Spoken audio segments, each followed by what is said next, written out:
Masada was one of my favorite miniseries. I loved it, if not my favorite. And that's because creatively I thought it was brilliant, absolutely brilliant. And I can say that with great hurrah because I basically had nothing to do with it. I read a script. We're working the whole place here, right up here, right there. The kitchen's there. That's where I read Masada on a Sunday afternoon, and it had been developed by another network, I think NBC. And I read the script, and it was brilliant.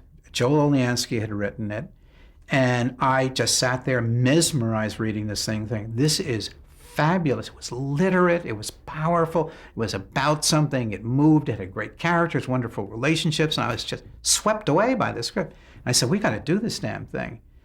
And I don't know why it had ever been turned down by another network, but it had. And so we talked to Universal. Universal wanted to do it, but they wanted to do it. I mean, it would have been all right with me if they had done it in New Jersey, but they wanted to do it at Masada in the summer. Well, the summer there is like 110, 115 degrees. And Masada, there are problems with the Israeli government, whether you can shoot there, you can't shoot there. So I think we ended up shooting on a mound next to Masada. The story briefly is about Romans coming in, trying to take over an encampment of Jews at the top of the mountain called Masada. And what they do over a period of 3 to 5 years is build this huge ramp. And they go in, and when they get up there, they find out that all the Jews have committed suicide. That's the basic story of it. We cast, I don't know how we got Peter O'Toole. I don't remember how we got Peter O'Toole. It was a miracle of the lifetime, except Peter O'Toole's always good in Roman, any kind of Roman, German, general kind of stuff. He's fantastic. And Peter Strauss, who is also Mr. Miniseries, along with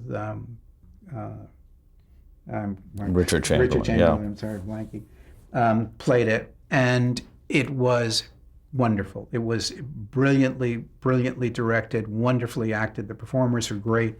And I would see the dailies and be sitting up in my screening room, dark and lovely air conditioning. I'd call up and I'd say, after watching a scene that kind of lay there a little bit, and I'd call up the set and I'd get on the phone and I go, hi, it's Brandon. They go, hi. I'd say, what's wrong? What's wrong out there?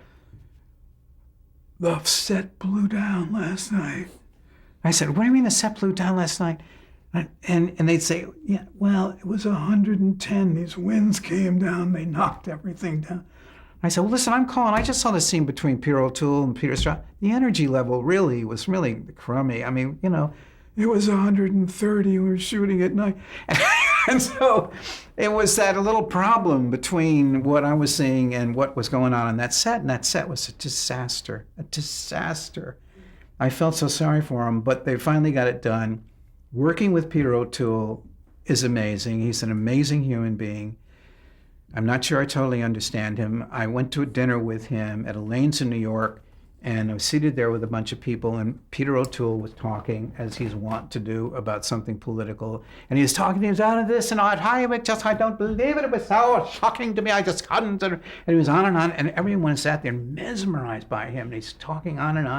And finally he ended the sentence, which was 8 pages long.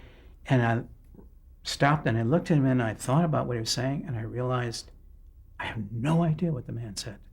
He had no idea what he had just said, but he says it so wonderfully, so brilliantly that you're completely mesmerized, which certainly makes him a wonderful actor. But Masada was a joy and a extremely good rating and enormous press, very good press, wonderful reviews on it. It was a pleasure from top to bottom.